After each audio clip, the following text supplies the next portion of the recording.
আন্দোলনের মাধ্যমে তো মানে সরকারের হাত থেকে দাবি ছিনিয়ে নেওয়া যায়, কিন্তু এখানে আন্দোলন করলে কি হচ্ছে না, মিথ্যে মামলা, নালে একদম সাগর থেকে পাহাড়ে বদলি করে।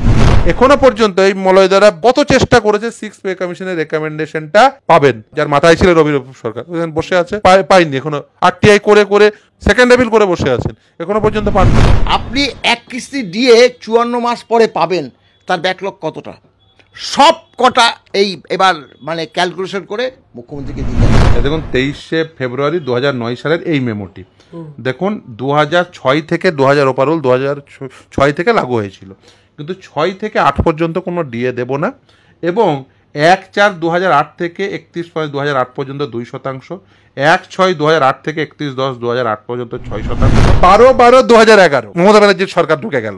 এবার মমতা ব্যানার্জির সরকার যেই ঢুকে গেল 12/12/2011 পরে 31/12/2012, 1 বছর করে গেল, বছরে দুবার, সেটা আর প্যাটার্ন ফলো হলো না। তারপরেরটা হলো 16ই ডিসেম্বর 2013, মানে আবার 1 বছর পর পর হয়ে গেল, যেটা বছরে দুবার ছিল, 2 মাস 4 মাস দেরি হতো, সেইটা বছরে একবার হয়ে গেল, তাও কম। সুপ্রিম কোর্টে একের পর এক ধাক্কা খাচ্ছে রাজ্য, যার সর্বশেষ সংযোজন ডিএ মামলা। বহুবার মামলা পিছিয়েছে সুপ্রিম কোর্টে, একাধিক ভণিতা, কিন্তু শেষ রক্ষাটা বোধহয় রাজ্যের হলো না। আমার সঙ্গে এই মুহূর্তে উপস্থিত আছেন মামলাকারী মলয় মুখোপাধ্যায় এবং আইনজীবী ফিরদৌস শামীম। যে মামলা নিঃসন্দেহে রাজ্যের মুখ্যমন্ত্রী কেন রাজ্যবাসীর ঘুম উড়িয়ে দিয়েছে, এবং রাজ্য সরকারকে আগামী 1 মাসের মধ্যে যে বিপুল টাকা দিতে হবে, প্রশ্ন উঠেছে টাকা কোথায়, টাকাই তো নেই। মামলা প্রেক্ষাপটটা আজকে একটু জানার চেষ্টা করব। স্যামদা, প্রথমে দ্য ইন্ডিপেন্ডেন্ট বেঙ্গলে স্বাগত। যেভাবে এই মামলাটা শুরু হয়েছে এবং বারংবার ডেট পেছানোর পর অবশেষে আপনারা মামলাটা ক্র্যাক করলেন এবং রাজ্য সরকারের ঘুম উড়ে গেল সিদ্ধান্তে, এই জার্নিটা কেমন ছিল? দেখুন, আপনি এটা যেটা বলছেন সেটা হচ্ছে সুপ্রিম কোর্টে, কিন্তু এই জার্নি শুরু হয়েছিল 2016 সাল থেকে, এবং মলয় বাবুরা আমার কাছে এসেছিলেন 2017 সালে, এবং 2000 যখন মলয় বাবুরা প্রথম মামলা করেন, মানে confederation of state government employees, Malay Mukhopadhyay এখানে আছেন, উনি, শ্যামল মিত্র, এরা সব মামলা করেন, এবং স্যাটের প্রাথমিকভাবে কর্মচারীরা ধাক্কা খান। এই মলয়বাবুই তখন আমার মনে আছে এসছিলেন, যিনি মারা গেছেন এখন, স্বপন কুমার দে, একজন কর্মচারী, তাকে সঙ্গে নিয়ে, এবং তিনি পার্টি অ্যাড হওয়ার জন্য, এবং সেই প্রথম আমরা WPST 45/2017 আমরা সেখানে ঢুকি। তারপরে সেখান থেকে জার্নি শুরু, মানে হাইকোর্ট থেকে আমাদের জার্নি শুরু। তো WPST 45 আমরা ঢুকলাম, তারপরে সেই প্রথম কর্মচারীরা জয় পেল। স্যাটে প্রথম হেরেছিল কর্মচারীরা, মানে কনফেডারেশন অফ স্টেট গভর্নমেন্টের কর্মচারীরা, স্যাটে খুব ছোট্ট জাজমেন্ট দিয়েছিল সেই সময়, কর্মচারীদের ওই ডিএ ওই যে বলে দিয়েছিল, যে কর্মচারীদের হারিয়ে দিয়েছিল, তারপরে ওনারা এসেছিলেন, সেই কর্মচারীদের জয়যাত্রা শুরু হলো। WPST 45/2017 honourable justice Debasish Kargupta এবং অনারেবল জাস্টিস শেখর ববি সরাফের বেঞ্চ বলল যে ডিএ সেটি এনফোর্সেবল লিগাল রাইট, সেই জন্য সেটিকে, এবং এই সংক্রান্ত যে ক্যালকুলেশন সেটি করবে স্যাট। আমরা জাজমেন্ট পেলাম, আমরা পক্ষে জাজমেন্ট পেলাম, সেটিকে আবার রিভিউ করলো সরকার আবার হারলো আমাদের কাছে। তারা কিন্তু তারপরে সেই অর্ডারের এগেনস্টে আর কিন্তু SLP প্রেফার করলো না, অর্থাৎ ডিএ যে এনফোর্সেবল লিগাল রাইট সেটা কিন্তু প্রতিষ্ঠা পেল। তারপরে স্যাটে ফেরত যাওয়ার যে নির্দেশ, ফলে স্যাটে ফেরত যেতে হলো, স্যাটে ফেরত গেল, স্যাটে আবার মামলা শুরু হলো, এবং স্যাটে আমাদের এমনও হয়েছে, এই মলয়বাবু বসে আছে, 1 রাতের মধ্যে এফিডেভিট দিতে হবে, মানে আজকে মামলা হয়েছে, আগামীকালের মধ্যে এফিডেভিট দিতে হবে, সারা রাত যুগে উনিও। এবং মলয়দা এই যে আজকে দেখছেন এসছে, মলয়দা মানে অন্ততপক্ষে সপ্তাহে মানে 2 দিন তো আসতেনি, এখনো আসেনি। ফ্যাক্ট এই একটা যে কোনো রাজ্যের যে কোনো ডকুমেন্ট, ডিএ সংক্রান্ত যে কোনো ডকুমেন্ট পেলে, যে কোনো জাজমেন্ট পেলে সঙ্গে সঙ্গে এসে উনি মূলত করেন, উনি আর শ্যামলবাবু আছেন, কিন্তু এই যাতায়াতটা মূলত মলয়দাই করেন, শ্যামলবাবু মাঝে মাঝে আসেন। তো এসে আজকেও এসছেন, ইনফ্যাক্ট মানে তার নথি নিয়ে, আপনি দেখছেন ওনার ব্যাগের ওই নথি, ওনার ওই ব্যাগ, ওই মানে শান্তিনিকেতনে ওই ব্যাগ নিয়ে উনি আসেন, এসে সেই ব্যাগ থেকে তোমার নথি বের করেন, নথি বের করে যে এইটা পেলাম, এইটা তো এই হিসেব, আমরা সেই হিসেবকেও দেখান এবং হয়তো এই ইন দ্য মিন হয়ে দুটো জাজমেন্ট হয়েছে সেই জাজমেন্টটা নিয়ে আসেন। এবার শুধু তাই না, মানে আপনাদের একটু এর জন্য ইন দ্য মিন হয়ে মলয়বাবুর মেয়েও কিন্তু মানে আইনজীবী হয়ে গেছেন, মানে এতদিন মামলা চালিয়েছেন 2017 থেকে আজকে 2025, 8 বছর হয়ে গেল। ইন দ্য মিন হয়ে মলয়বাবুর মেয়েও মানে আইনজীবী হয়ে গেছেন আর কি। তো তারপরে স্যাটে ফেরত গেলাম, ফেরত যাওয়ার পরে সেখানেও আমরা জিতলাম। সেই অর্ডারের এগেনস্টেও সরকার রিভিউ করলো, সেখানেও সরকার হারলো। আবার কলকাতা হাইকোর্টে এলো, আবার কলকাতা হাইকোর্টে সেই সময় মহামান্য বিচারপতি হরিশ ট্যান্ডন এবং মহামান্য বিচারপতি রবীন্দ্রনাথ সামন্তের বেঞ্চে আবার হারলো সরকার, আমরা জিতলাম। আবার সেই অর্ডার এগেনস্টে রিভিউ করলো, আমরা জিতলাম, সরকার হারলো। আমরা কন্টেম্প্ট করলাম। কন্টেম্প্ট প্রসিডিং চলাকালীন তারা এসএলপি প্রিফার করলো এবং সেই এসএলপিতে তারা ইভেন এসএলপিতে দ্রুত শুনানির আর্জি দ্রুত শুনানি করে সেই কন্টেম্প্ট প্রসিডিংসের স্থগিতাদেশ দিল আদালত, সুপ্রিম কোর্ট। এবং তারপর দেখেছেন একটার পর একটা শুনানিতে এই পিছিয়ে যাওয়া। আমরা বেশ চেষ্টা করেছি যাতে দ্রুততার সঙ্গে শুনানি হয়।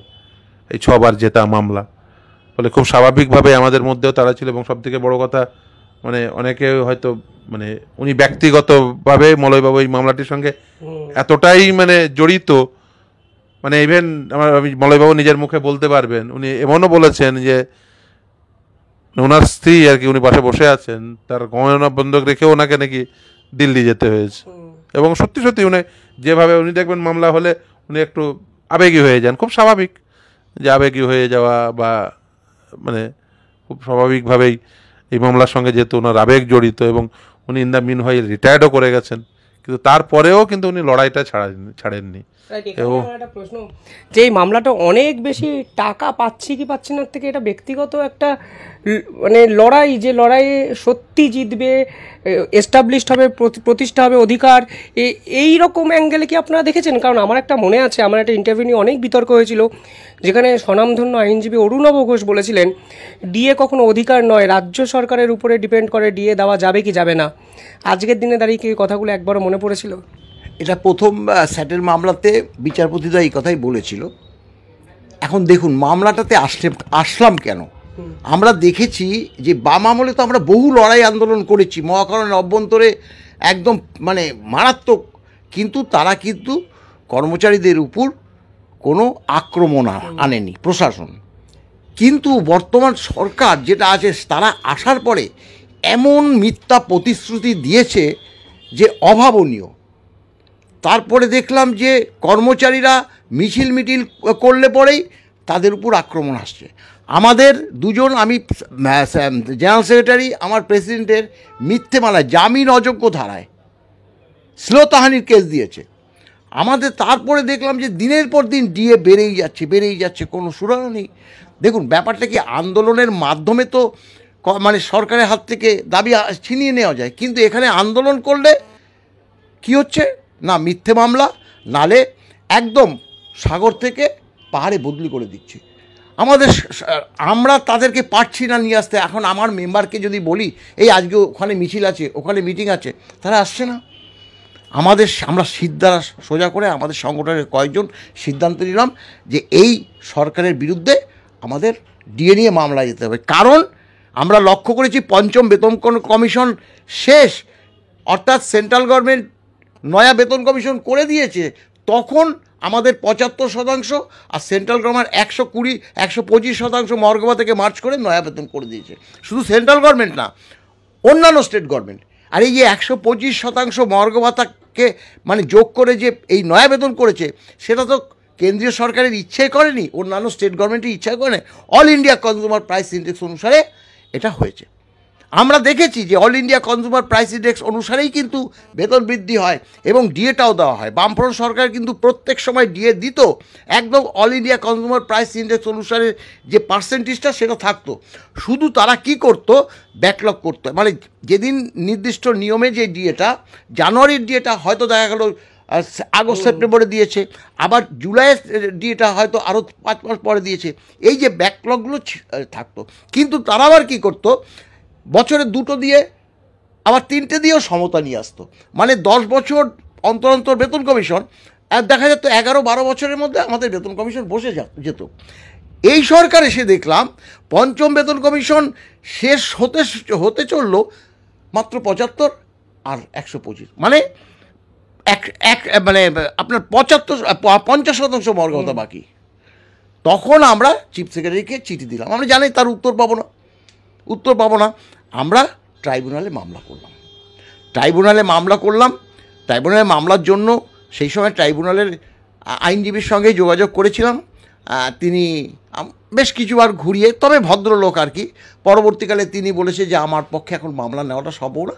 উনি ওই সরকারি প্যানেলে আসার একটা ছিল। তারপরে আমরা গেলাম, আমরা তো আইনটিউসি অনুমোদিত, রমেন পাণ্ডে মারফত এই আমজাদ আলী সাহেবের কাছে। আমজাদ আলী সত্যি কথা বলতে কি আমাদের অনেকটা, তিনি সেটে গিয়ে মামলা করেছে, কারণ তার কথা না বললে আমাদের অন্যায় হবে। তাই আমরা বারবারও বলি যে মানে আমজাদ আলী এই হাইকোর্ট থেকে সেটে গিয়ে সেই মামলা রয়েছে, অনেক দিন তিনি ছিলেন, তারপরে কোনো একটা কারণে তিনি সরে দাঁড়িয়েছেন।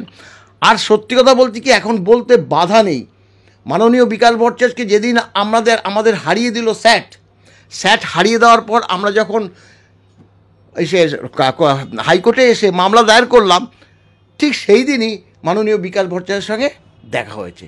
মাননীয় বিকাশ ভট্টাচার্যকে বলল, দাদা আজকে ডিএর মামলাটা ফাইল করলাম, খুব ভালো করেছো, একটা বেস আছে, খুব ভালো মামলা, দাদা একটু যদি সাহায্য করেন খুব ভালো হয়।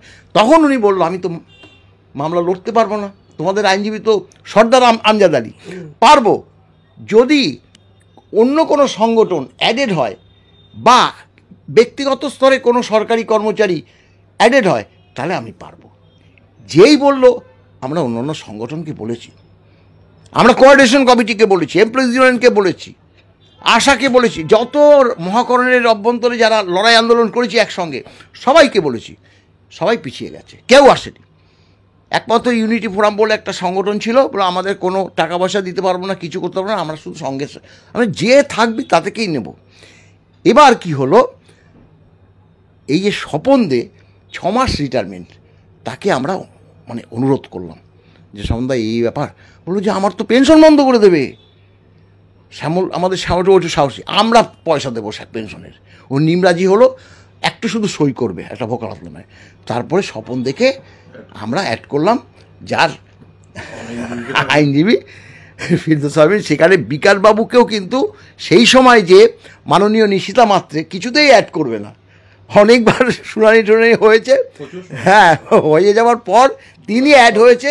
তারপরে আবার স্যাটে যখন মামলাটা গেছে তখন আবার আমাদের ফিরদৌসদাকে অ্যাড করবে না, তিনিও আবার অ্যাড হতে বেশ কিছু মানে ভোগান্তি পোহাতে হয়েছিল। তারপর তো মামলা চলতে আজকে দেখুন, আমরা তখন যখনই বুঝেছিলাম যে মাননীয় দেবাশিস করগুপ্ত, শেখর ববি সরাফ এমন একটা, মাননীয় শেখর ববি সরাফ এমন একটা কথা বলেছে না, যে এজি মিস্টার দত্তকে, যে যারা মামলাকারী তারা তো খুব সুন্দরভাবে ব্রিফটা করেছে, তারা রোপাকে মর্যাদা দিয়েছে। বলছে রোপাতে এই যে সরকার 12% দিয়ে 1 বছর এরিয়ার দিয়েছে, তখনও তো বেতন কমিশন হয়নি।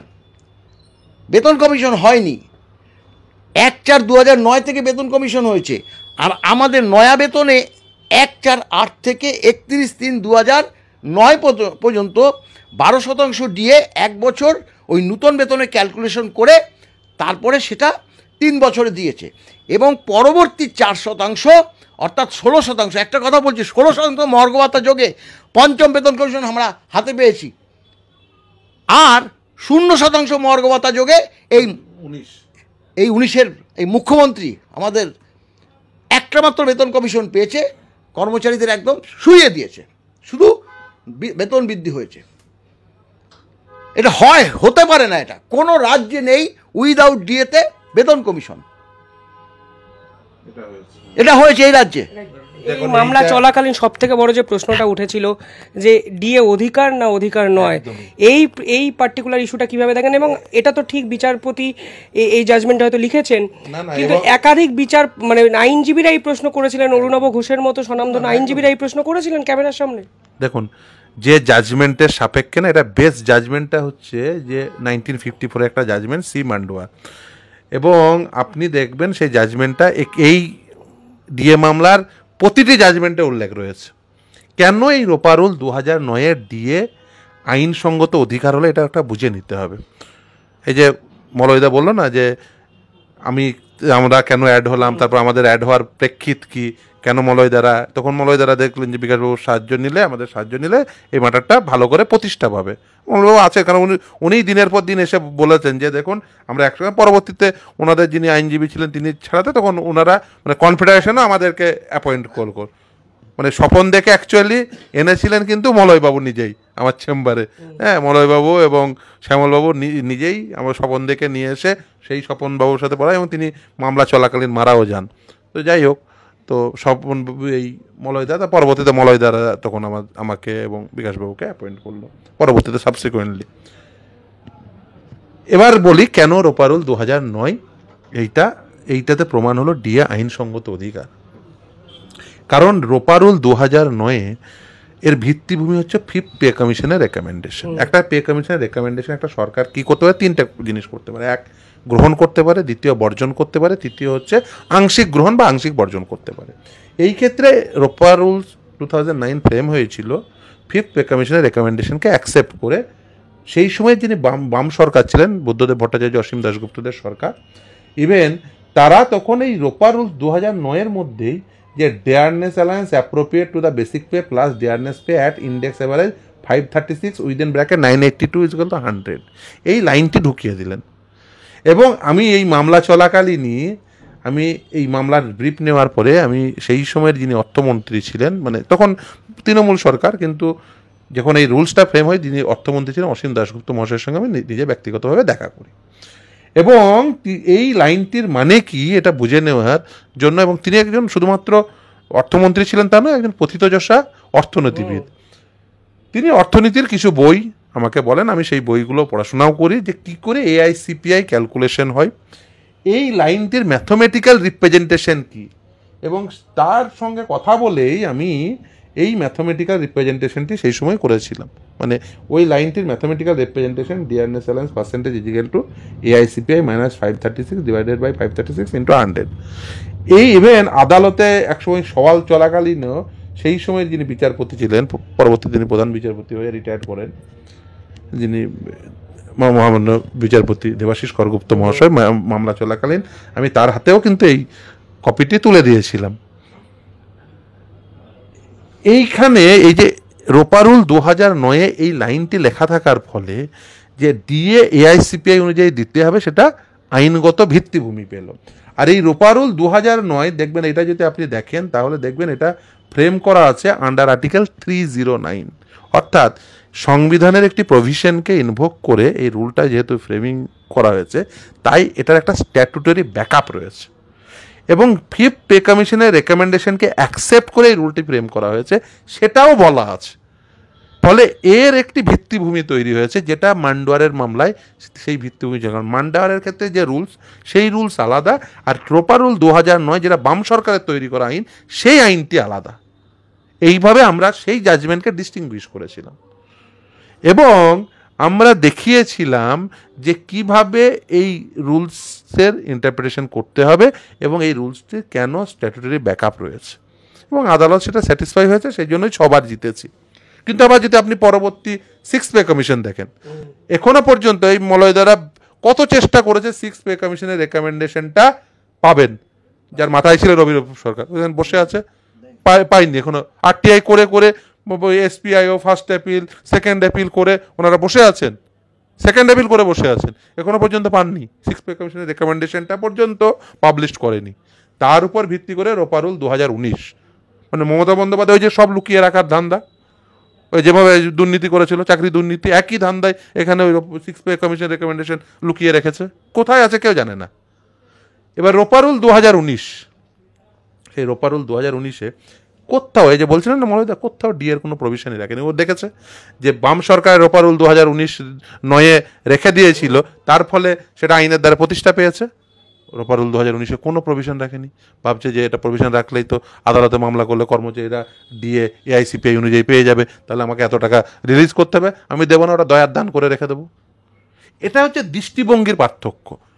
বুদ্ধদেব ভট্টাচার্য, অসীম দাশগুপ্তরা চেয়েছিলেন যে ডিএ রাজ্য সরকারি কর্মচারীরা হকের দাবি, অধিকার বলে পাবে। ওই যে বলছেন না যে আমরা সেই সময় আন্দোলন করতাম, ও মানে মলয়বাবুরা কিন্তু সরকারপন্থী কোনো সংগঠন ছিলেন না সেই সময়ও, ইভেন বামপন্থীদের সময়ও কিন্তু সরকারপন্থী সংগঠন ছিলেন না।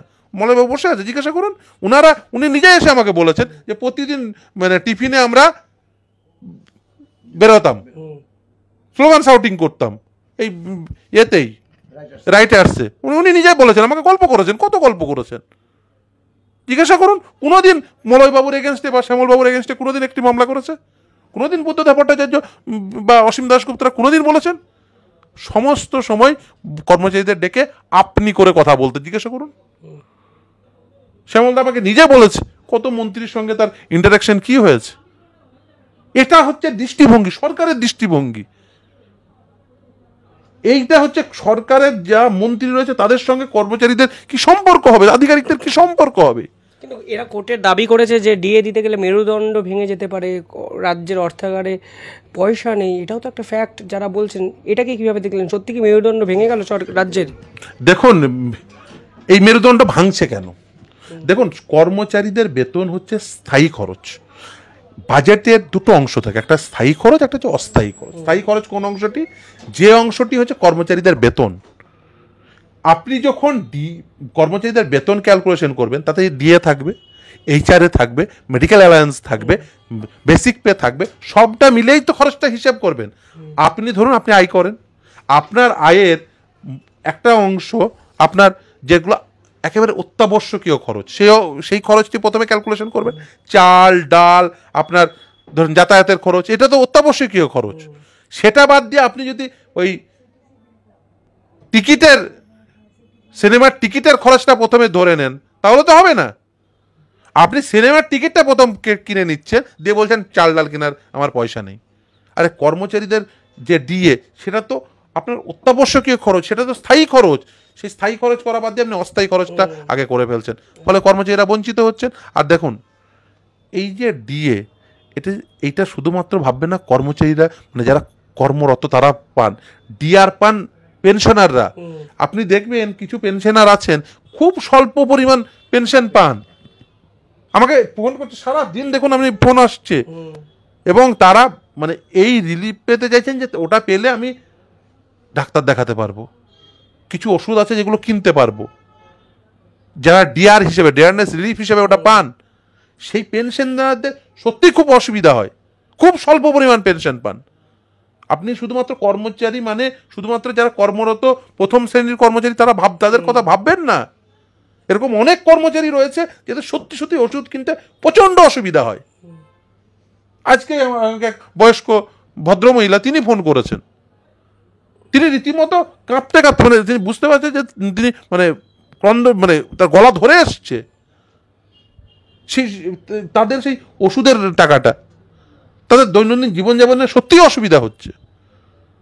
আর আপনি সেই টাকাটা নিয়ে মেলা করছেন, খেলা করছেন, কার্নিভাল করছেন, রেড রোডে নিয়ে এসে নায়ক নায়িকাদের নৃত্য দেখছেন। আপনি দেখুন, খরচ করুন, কিন্তু খরচের তো একটা লিমিট থাকবে। আপনি তো প্রতিদিন সিনেমার টিকিট কাটতে পারেন না, আপনার চাল ডাল কেনার পয়সা নেই, প্রতিদিন সিনেমার টিকিট কাটছেন। এখানে একটা মলয়বাবুকে প্রশ্ন করতে ইচ্ছা করে, একবার বললেন মুখ্যমন্ত্রী বলেছিলেন ঘেউ ঘেউ করবেন না কুকুরের মতো কর্মচারীদের উদ্দেশ্য করে। এই বিষয়গুলো আজকের দিনে দাঁড়িয়ে কি কোথাও না কোথাও আপনাকে মনে হয় যে দেখিয়ে দিলাম দেখ আমরাও সঠিক পথে আছি, এটাই রেজাল্ট হওয়া উচিত? দেখুন আজকে তো ওই কোর্টের ব্যাপারটা বলেছিল কয়েকজন সাংবাদিক, তখন বলছে যে এই কোর্ট নিয়ে আমি এখন কোনো কথা বলবো না। তাই আমি বলছি মন্দের ভালো যে ঘেউ ঘেউ করলেও আমি দিয়ে দেবো না, সেই কথাটা বলেনি। সেটা দেখুন ব্যাপারটা কি, এখন তো এই যে যেহেতু সর্বোচ্চ আদালতের রায়, সেহেতু এই ডিএ নিয়ে তিনি কোনো কথা বলতে চাইছে না, পাছে যদি আবার একটা বিপদে পড়ে। তবে আমি আপনাকে একটা কথাই বলে রাখবো, এই এখন যেহেতু রায়টা বেরিয়েছে, তো সবার কাছে একটাই প্রশ্ন যে আমরা কবে থেকে কোন পর্যন্ত ডিএ পাবো। এই যে আমি বললাম না 12% ডিএ দিয়েছে এক বছর, তারপরে আরও 4% ডিএ দিয়ে নয়া বেতন গঠন করে।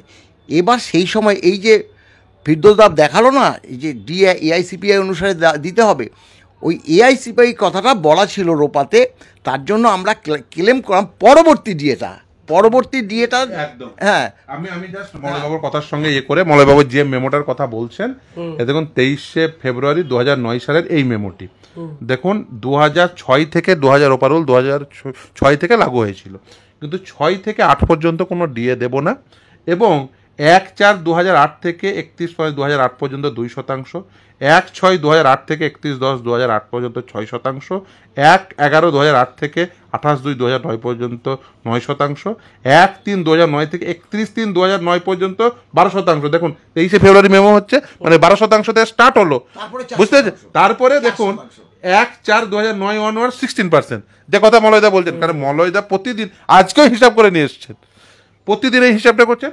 অর্থাৎ যখন যেদিন ওই ডিএ রোপারুল 2009 শুরু হলো, অটোমেটিক 12% ডিএ নিয়ে শুরু হলো, কিন্তু বুদ্ধদেব ভট্টাচার্যরা সেই সময় মলয়বাবুদের 12% ডিএ দিয়ে শুরু করলেন, দিয়ে বললেন 1/4/2009 অনওয়ার্ড 16%। শুধু তাই না, এই যে পিরিয়ডটা হলো না, এর যে এরিয়ার অ্যামাউন্ট ওনারা ইনস্টলমেন্টে পেয়েছেন। জিজ্ঞাসা করুন, এইখানে বুদ্ধদেব ভট্টাচার্য আজকে বলছেন এরিয়ার দিতে পারবো না, এই বুদ্ধদেব ভট্টাচার্য অসীম দাশগুপ্তদের সরকার মলয়বাবুদের কিন্তু ইনস্টলমেন্ট, এই যে এরিয়ারটা হয় সেই টাকাটা ইনস্টলমেন্টে এরিয়ারটা মিটিয়ে দিয়েছেন। এই যে 16%, এটা এপ্রিলেতে দিয়েছে। এইবার এআইসিপিআই অনুসারে পরবর্তী ডিএ হয় কত? জুলাই জানুয়ারি। এবার সেটা আমরা ক্লেম করেছি। তাহলে পরবর্তী ডিএ জুলাইতে ছিল, জুলাইতে ডিএটা বাম সরকার দেয়নি, 5 মাস পরে দিয়েছে, 9 ডিসেম্বর। আমি শুধু আপনার ডেটগুলো বলে দিচ্ছি, দেখুন। তারপরে জুলাই মাসে এখনই রোপারুল 2009 বলা ছিল যে এআইসিপিআই এর কথা, কিন্তু এআইসিপিআই তো প্রতি মাসে ক্যালকুলেশন হয়, কিন্তু প্যাটার্নটা ফলো হবে সেন্ট্রাল গভর্নমেন্টের, সেটা বলা ছিল 5th পে কমিশনের রেকমেন্ডেশনে। এখন যদি আপনি প্যাটার্নটা না ফলো করেন, তাহলে প্রতি মাসে এআইসিপিআই অনুযায়ী প্রতি মাসে দিতে হয়, সেটা তো সম্ভব নয়। সেই জন্য সেন্ট্রাল গভর্নমেন্টের প্যাটার্ন ফলো করে বছরে 2 বার দেওয়া হয়, কারণ 5th পে কমিশনের রেকমেন্ডেশনকে আপনি গ্রহণ করেছেন, অ্যাকসেপ্ট করেছেন। দেখুন 9 ডিসেম্বর 2009, জুলাই মাসে দেওয়ার কথা ছিল, সেটা ডিসেম্বর মাসে হলো, 5 মাস দেরি। এইভাবে দেখুন, তার পরবর্তী মেমোটা এলো 6 এপ্রিল 2010। আমি শুধু জাস্ট আপনাকে একটু নিয়ে যাচ্ছি। তারপরের মেমোটা এলো 23/11/2010। এটা কিন্তু বাম আমল চলছে তখন, কিন্তু হ্যাঁ 3 কিস্তি। তারপরে 12/12/2011 মমতা ব্যানার্জির সরকার ঢুকে গেল। এবার মমতা ব্যানার্জির সরকার যেই ঢুকে গেল, 12/12/2011 পরে 31/12/2012, 1 বছর করে গেল, বছরে 2 বার, সেটা আর প্যাটার্ন ফলো হলো না। তারপরেরটা হলো 16 ডিসেম্বর 2013, মানে আবার 1 বছর পর পর হয়ে গেল। যেটা বছরে 2 বার ছিল, 2 মাস 4 মাস দেরি হতো, সেইটা বছরে 1 বার হয়ে গেল, তাও কম। এটা এইবার আমি একটু বলছি, এই যে বাম সরকারের এই যে ডিএগুলো ব্যাকলগ ছিল, প্রথমটা 5, তারপর এটা 9, তারপর এটা 11। মুখ্যমন্ত্রী যখনই আসলো 18, 24, 30, 36, 42, 48, 54 মাস। ভাবুন, আপনি এক কিস্তি দিয়ে 54 মাস পরে পাবেন, তার ব্যাকলগ কতটা? সব কটা এই এবার মানে ক্যালকুলেশন করে মুখ্যমন্ত্রীকে দিতে হবে। এইটা বারবারই জানছে, এবং এই উৎসাহে কর্মচারীরা আজকে মানে উদ্দীপনায় মানে বারংবার আমাদেরকে, মলয়বাবু এটা পাবো, এই এত বলছেন পাবো, আমাকে অবশ্যই পাবেন। কারণ যেই ডিএটা দেওয়ার কথা ছিল আপনার জানুয়ারি 1/7/14-তে, সেই ডিএটা নিয়ে আসলো 1/1/19-এ, 54 মাস। অর্থাৎ দেখবেন এআইসিপিআই অনুযায়ী কিন্তু ওই যে সেন্ট্রাল গভর্নমেন্টের ডিএ হয়েছে, আদার স্টেটের ডিএ হয়েছে 125%, সেটা কিন্তু পশ্চিমবঙ্গেও করতে হবে। এখন এই 125 যতক্ষণ না করবে ততক্ষণ পরবর্তী বেতন কমিশন করতে পারবে না। তিনি কি করলেন, এখন দেখছি অনেক তো দেরি হয়ে যাচ্ছে, এবার তো দিতে হবে। এবার কি করলো, 25% ডিএকে একসঙ্গে 1/1/19-এ দিয়ে দিল। আর ওই 25% ডিএর মধ্যে আছে 4 কিস্তি, প্রথমটা 7, তারপরটা 6, 6, 6, 3, 6, 18, 7 আর 25। এইবার এগুলো আমরা দেখছি যে 7% 54 মাস, পরে 6% 48 মাস, তারপরে 6% 42 মাস, তারপরে 6% 36 মাস। তাও অ্যাডজাস্ট হলো না ব্যাপারটা। হ্যাঁ, মানে 36 মাস পরে হয়ে ব্যাকআপ করলে এইবার তারপরে 1/1/20 থেকে বেতন কমিশন করলো, এতগুলো টাকা দিতে হয়েছে একসঙ্গে, ডিএটা দিল না, ডিএটার প্রভিশনটাই উঠিয়ে দিল। মানে 2019-এর রোপারুলে প্রভিশনটা নেই। রোপারুল 2019 যেটা 6 পে কমিশনের রেকমেন্ডেশনের ভিত্তিতে তৈরি হলো, যার মাথায় বসলো অভিরূপ সরকার, তিনি আর ওই 6 পে কমিশনের রেকমেন্ডেশনটাও পাবলিশ করলেন না। পাবলিশ করলেই তো দেখছে যে সেটাকে মানে সেটা নিয়ে কাটাছেঁড়া হতে পারে, পাবলিশও হলো না। আর রোপারুল 2019-এ সরকার কোনো ডিএ প্রভিশনই রাখলো না, না রেগে বাস না বাজাকি বাঁশরি। এটার জন্য কিন্তু বেতন কমিশনকে আমরা দোষ দেব না। দেখুন, আমরা তো সরকারি কর্মচারী, পে কমিশন যখন বসে যারা কাজ করে সরকারি কর্মচারী, তা আমাদের একটু তো সোর্স আছে। আমরা অফিসিয়ালের কাছে খোঁজ নিয়েছি, যে আপনারা কি মানে রিপোর্টটা তৈরি করেছেন না রিপোর্টই তৈরি করেননি, মুখ্যমন্ত্রী যা ইচ্ছে তাই করে দিয়েছে। মনোবাবু, আমরা কি এতই বোকা?